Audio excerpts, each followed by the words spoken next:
ಇಲ್ಲಿ ತುಂಬಾ ಜನ ಹಿಡಿದಿದ್ದಾರೆ. ಅವ್ರೆಲ್ರಿಗೂ ನಾನು ಎಲ್ರಿಗೂ ಒಟ್ಟಿಗೆ ಒಂದು ಧನ್ಯವಾದ ಹೇಳ್ತಾ ನಾನು ಮಾತು ಶುರು ಮಾಡ್ತೀನಿ ಸರ್. ಹೆಣ್ಮಕ್ಳುಗಳು ಗಂಡ್ಮಕ್ಳಿಗೆ ಸರಿ ಸಮಾನವಾಗಿ ಕೆಲಸ ಮಾಡ್ತಿದ್ದಾರೆ.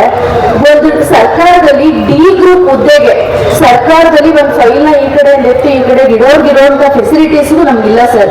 ಮೆಟರ್ನಿಟಿ ಲೀವ್ ಅಂತಾನೂ ಇಲ್ಲ. ಮೆಟರ್ನಿಟಿ ಹೋಗಿದ ತಕ್ಷಣ ನಮ್ಗೆ ಟ್ರೈನಿಂಗ್ ಮುಗಿಸೇ ಬರ್ಬೇಕು ಅಂತ ಇವರು ರೂಲ್ಸ್ ಅಲ್ಲಿ ನಮ್ಮನ್ನ ನೇಮಕಾತಿ ಮಾಡ್ಕೋಬೇಕಾದ್ರೆ 3 ತಿಂಗಳಿಂದ ಯಾರು ಜಾಸ್ತಿ ರಜನ ತಗೋತಾರೋ ಟ್ರೈನಿಂಗ್ ಹೋಗ್ಬೇಕು. ಮೆಟರ್ನಿಟಿ ಲೀವ್ಗೆ ವಿತ್ ಸ್ಯಾಲ್ರಿ ಡಿ ಗ್ರೂಪ್ ಹುದ್ದೆಗೂ ಕೂಡ ಸರ್ಕಾರದಿಂದ ಪ್ರೊವೈಡ್ ಮಾಡ್ತಾರೆ ಸರ್. ಅದ್ ಯಾವ್ದು ನಮ್ಗೆ ಇಲ್ಲ ಸರ್. ನಾವೆಲ್ಲ ಹೆಣ್ಮಕ್ಳು ಅಲ್ವಾ ಸರ್. ಅದರಲ್ಲೂ ಕಾರ್ಡ್ಗೆಲ್ಲ ಒಂದು ಅವ್ರ ಹೆಣ್ಮಕ್ಳುಗಳನ್ನ ಹೊರ್ಗಡೆ ಬಿಡ್ದಂತೆ ತುಂಬಾ ಜೋಪಾನ ಮಾಡ್ಕೋತಾರೆ.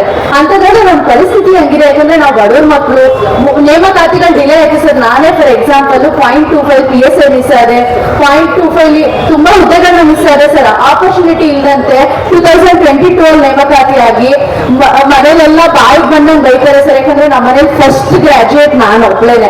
ಯಾಕಂದ್ರೆ ಅವ್ರಿಗೆ ನಾವು ಹೇಳಕ್ ಆಗಲ್ಲ, ಈ ತರ ಇದೆ ನೇಮಕಾತಿ ಆಗ್ತಿಲ್ಲ, ನಮ್ಗೆ ಏನು ಬೇಡ ನಿನ್ ಗಾರ್ಮೆಂಟ್ಸ್ ಹೋಗು ಅಂತ ಹೇಳಿದ್ರು. ಅವಾಗ ಬೇರೆ ಆಪ್ಷನ್ ಇದೆ, ನನಗೆ ಈ ಕೆಲಸ ಬಿಟ್ಟಿದ್ದೀನಿ ಅಂತ ಹೇಳಿದೆ ಸರ್.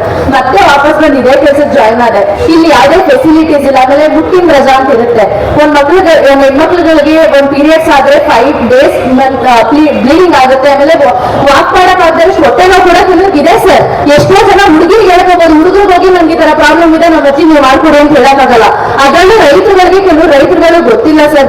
ನೀವೇ ಬರ್ಬೇಕು. ಅಡ್ಬಸ್ಗಳಲ್ಲಿ ತುಂಬಾ ಸೂಕ್ಷ್ಮವಾದ ಅಡ್ಬಸ್ಗಳಲ್ಲಿ ತುಂಬಾ ಜಗಳ ಆಗುತ್ತೆ ಸರ್. ಮಂಡ್ಯದಲ್ಲಿ ನಾನೇ ಫೇಸ್ ಮಾಡಿದೀನಿ. ಬೆಳಿಗ್ಗೆ 10 ಗಂಟೆಗೆ ಬರೋಳು ಗುತ್ತಿಯಲ್ಲಿ ಒಂದು ಅರ್ಜಿ ಅಲರ್ಟ್ ಆಗಿರೋದಕ್ಕೆ ಸುತ್ತಮುತ್ತ 43 ಜನ ಬಾಜುದಾರರು ಸರ್. ಒಬ್ರು ಒಪ್ಕೊಂಡ್ರೆ 200 ಜನ ಒಪ್ಕೊಳ್ಳಲ್ಲ. ಇನ್ನೊಬ್ರನ್ನ ಕನ್ವಿನ್ಸ್ ಮಾಡಕ್ಕೆ ಸರ್ ಪ್ಲೀಸ್ ಇದೇ ತರ ಇರೋದು, ನಾವು ರೂಲ್ಸ್ ಮಾಡಿ ಸಿಗ್ನೇಚರ್ ಮಾಡಕ್ ಆಗಲ್ಲ, ನಮ್ ಸೀಲ್ ಇರುತ್ತೆ, ನಮ್ಮನ್ನ ಇಟ್ಕೊಂತಾರೆ, ನಿಮ್ಮನ್ನ ಇಟ್ಕೊಳ್ಳಲ್ಲ, ದಯವಿಟ್ಟು ಅರ್ಥ ಮಾಡ್ಕೊಳ್ಳಿ ಅಂತದ್ರಲ್ಲೆಲ್ಲ ಕೊಚ್ಚಾಕ್ರಿ ಸರ್ವೆ ಅನ್ನೋದು. ಸರ್ ನಮ್ದೇನು ತಪ್ಪಿಲ್ಲ, ಇರೋದನ್ನ ಇದ್ದಾಗ ಹೇಳ್ತೀವಿ. ಈ ತರದೆಲ್ಲ ಇರುತ್ತೆ, ಓಕೆ ಮಾಡೋಣ, ನಮ್ ಡ್ಯೂಟಿ ನಾವು ಮಾಡ್ತೀವಿ ಸರ್. ಸೇವಾ ಭದ್ರತೆ ಎಲ್ಲಿದೆ ಸರ್? ESF ಇದೆಯಾ? PF ಇದೆಯಾ? ಇವ್ರು ಈ ತರ ಆಗಿದೆ, ನಮ್ಮ ಹತ್ರ ಏನಾದ್ರೂ ಇದ್ದಿದ್ರೆ ನಾವು ಅದನ್ನ ಕ್ಲೈಮ್ ಮಾಡ್ಕೋಬಹುದಾಗಿತ್ತಲ್ವಾ? ಬಾಲ್ಕಾಸ್ ಹೇಳಿದ್ರು ನಮ್ಗೆ ಹಾರ್ಟ್ ಅಟ್ಯಾಕ್ ಆಗಿದೆ ಅಂತ, ಅವಾಗ ನಾವು ಕ್ಲೈಮ್ ಮಾಡ್ಕೋಬಹುದಲ್ವಾ? ನಾವು ಸೇವೆ ಮಾಡ್ತಿದೀವಲ್ವಾ ಸರ್?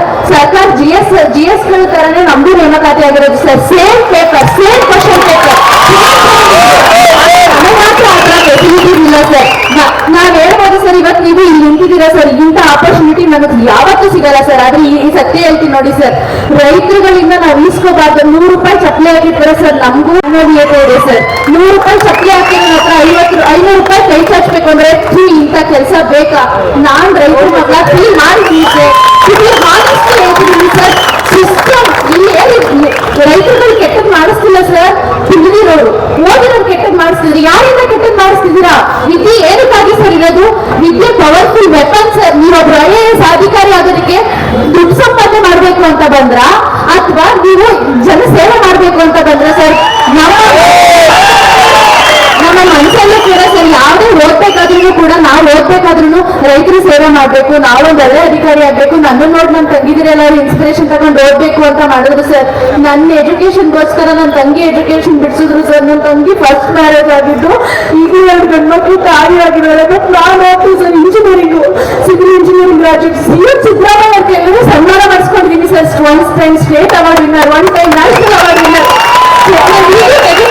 ಸರ್ಕಾರಿ ಸ್ಕೂಲಲ್ಲಿ, ಗವರ್ಮೆಂಟ್ ಸ್ಕೂಲಲ್ಲಿ ಓದಿರೋ ಸ್ಕೂಲಲ್ಲಿ ಟಾಪ್ ಬಂದಿರೋ ಹುಡುಗಿ ಸರ್. ಪಾಂಡವಪುರ ತಾಲೂಕಿ, ಅದು ದೊಡ್ಡಮ್ಮನ ಮನೇಲಿ ಇಟ್ಕೊಂಡು ಎಜುಕೇಶನ್ ಕಂಪ್ಲೀಟ್ ಮಾಡಿದ್ವಿ ಸರ್. ನಮ್ಮ ಮನೇಲಿ ಇದ್ದಿದ್ರೆ ನಿಜವಾಗ್ಲೂ ಆ ತರ ಆಗ್ತಾ ಇರಲಿಲ್ಲ. ಇಂಥದ್ದೆಲ್ಲ ಮಾಡಿ ಈ ಸೇವೆ ನೀಡಿದೆ ಅಂದ್ರೆ ಸರ್, ಈ ಸಿಸ್ಟಮ್ ಚೆನ್ನಾಗಿಲ್ಲ ಸರ್. ನಾವು ವರ್ಕ್ ಮಾಡ್ಬೇಕಾದ್ರೆ 3 ತಿಂಗಳು ನಮ್ಗೆ ಗೊತ್ತೇ ಆಗ್ತಾ ಇಲ್ಲ ಹೆಂಗ್ ವರ್ಕ್ ಮಾಡ್ಬೇಕು ಅಂತ. ಮಂತ್ಲಿ ಆಯ್ತು ಅಂದ್ರೆ ಮಾಮೂಲಿ ಹಾಕಿ ಅಂತ ಫೋನ್ ಮಾಡ್ತಾರೆ. ಅಕ್ಕಿಯಲ್ಲಿ ಸರ್ ತಂದ್ಕೊಡೋದು. ನನ್ನ ಸ್ಯಾಲ್ರಿ ಅಂದ್ರೆ ಸರಿ 90,000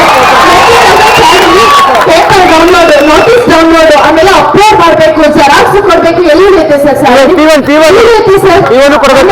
ನಾನು ಒಬ್ಬಳೆ ಹೋಗಕ್ಕೆ ಆಗಲ್ಲ. ಯಾಕಂದ್ರೆ ಕಾಡಲ್ಲೇ ಸರ್ ನಮ್ಗೆ ಆಲ್ಮೋಸ್ಟ್ ಅಲ್ಲಿ ಬಿದ್ದಿರೋದೆಲ್ಲರೂ ನಾಲಾ ಕಡೆ ಇರೋದು. ಮ್ಯಾಪಲ್ಲಿ ನೋಡ್ಕೊಳ್ಳೋದು ಸರ್. ಮ್ಯಾಪಲ್ಲಿ ನೋಡ್ಕೊಂಡು ನಿಮ್ಗೆ ಇಲ್ಲಿ ಬಿದ್ದಿದೆ, ನಾನು ಒಬ್ಬಳೆ ಹೋಗಕ್ ಆಗಲ್ಲ, ಬೇರೆಯವ್ರನ್ನ ಕರಿಬೇಕು ಸರ್. ಇಲ್ಲ ಚಿಕ್ಕಪ್ಪನ ಮಕ್ಕಳು ದೊಡ್ಡಪ್ಪನ ಮಕ್ಕಳು ಕರ್ಕೊಂಡು ಹೋಗ್ಬೇಕು. ನಮ್ಮ ಮನೇಲಿ ಯಾರು ತನ್ನ ಅಮ್ಮ ತುಂಬಾ ಚಿಕ್ಕವನು ಸರ್. ಬೇರೆಯವ್ರನ್ನ ಕರ್ಕೊಂಡು ಹೋದ್ರೆ ಅವ್ರನ್ನ ಎಲ್ರಿಗೂ ಕರ್ಕೊಂಡು ಹೋದ್ರೆ ನಾವ್ ಎಲ್ಲಿಂದ ಕೊಡೋದು ಸರ್? ಅವ್ರು ಸುಮ್ಮನೆ ಬರ್ತಾರ? ನಮ್ಗೆ ಸೇವಾ ನಾವು ಮಾನವೀಯ ಕೆಲಸ. ನಿಮ್ಗೊಂದು ಚೇರ್ ಹಾಕ್ಲಿಲ್ಲ ಅಂತ ಬಿಟ್ಟು ಕೆಳಗಡೆ ಚೇರ್ ಹಾಕ್ತಿದ್ದಾರೆ ಅಂತ ನೀವು ಕೂತ್ಕೊಳ್ಳಿಲ್ಲ ಸರ್. ಅದ್ ನಿಮ್ ಸ್ವಾಭಿಮಾನ. ನಿಮಗೆ ಮಾತ್ರ ಸ್ವಾಭಿಮಾನ ಇರುತ್ತೆ ಸರ್. ನಿಮ್ಗೆ ಮಾತ್ರ ಸ್ವಾಭಿಮಾನ ಇರುತ್ತೆ, ನಮಗೆ ಸ್ವಾಭಿಮಾನ ಇರೋಲ್ಲ ಸರ್. ಇದೇ ತರ ಸರ್, ನಮ್ಮನ್ನು ಸ್ವಾಭಿಮಾನಿಯಾಗಿ ವರ್ಕ್ ಮಾಡೋದಕ್ಕೆ ಅವಕಾಶ ಮಾಡ್ಕೊಡಿ ಸರ್. ನೀವೊಬ್ರು IAS ಅಧಿಕಾರಿ ಸರ್, ನಾನು ನಿಮ್ಮ ಹತ್ರ ರಿಕ್ವೆಸ್ಟ್ ಮಾಡ್ಬೋದು. ತುಂಬಾ ಅಧಿಕಾರ ಇದೆ ಸರ್, ನೀವು ಏನ್ ಬೇಕಾದ್ರೂ ಮಾಡ್ಬೋದು. ನಿಜವಾಗ್ಲೂ ನಿಮ್ಮೆಲ್ಲ ರಿಕ್ವೆಸ್ಟ್ ಸರ್, ಅಂಬಲ್ ರಿಕ್ವೆಸ್ಟ್ ಅಂತ ಕೇಳ್ತಿದೀನಿ. ಕೃಷ್ಣ ಬೈರೇಗೌಡರು ಹೇಳಿದ್ರು ಸರ್, ಲಾಸ್ಟ್ ಮೀಟಿಂಗ್ ಅಲ್ಲಿ ಫ್ರೀಯಾಗಿ ಸಂಬಳ ಕೊಡ್ಬೇಕು ಅಂತ. ಲಾಗಿನ್ ಇನ್ಯಾಕ್ಟಿವ್ ಆಗಿರೋದು ಯಾರು ₹1 ಸಂಬಳ ಬಂದಿದೆ ಇರೋರು ಎಲ್ಲರೂ ಕೇಳಿ ಸರ್. ಲಾಗಿನ್ ಇನ್ಯಾಕ್ಟಿವ್ ಆಗಿರೋದು ಒಬ್ಬರು ₹1 ಸಂಬಳ ಬಂದಿಲ್ಲ ಸರ್.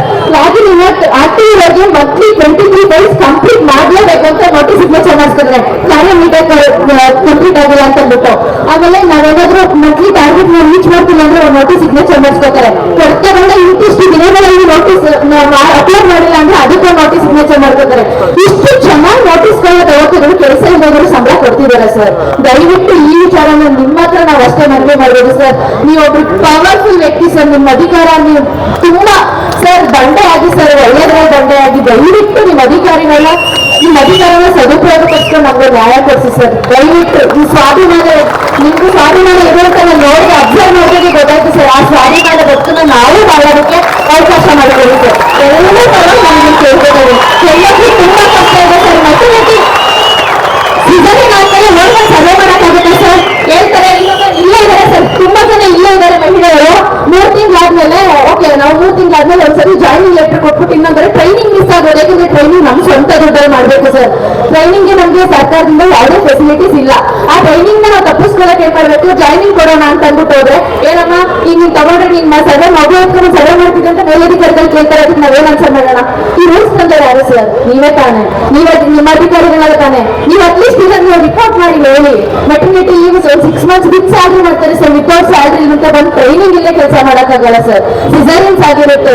ದಯವಿಟ್ಟು ಇದನ್ನೆಲ್ಲ ನಿಮಗೆ ಗೊತ್ತಿರುತ್ತೆ ಸರ್. ನಿಮ್ಮ ಮನೇಲಿ ತಂದೆ ತಾಯಿ ಅಕ್ಕ ಎಲ್ಲರೂ ಇರ್ತಾರೆ.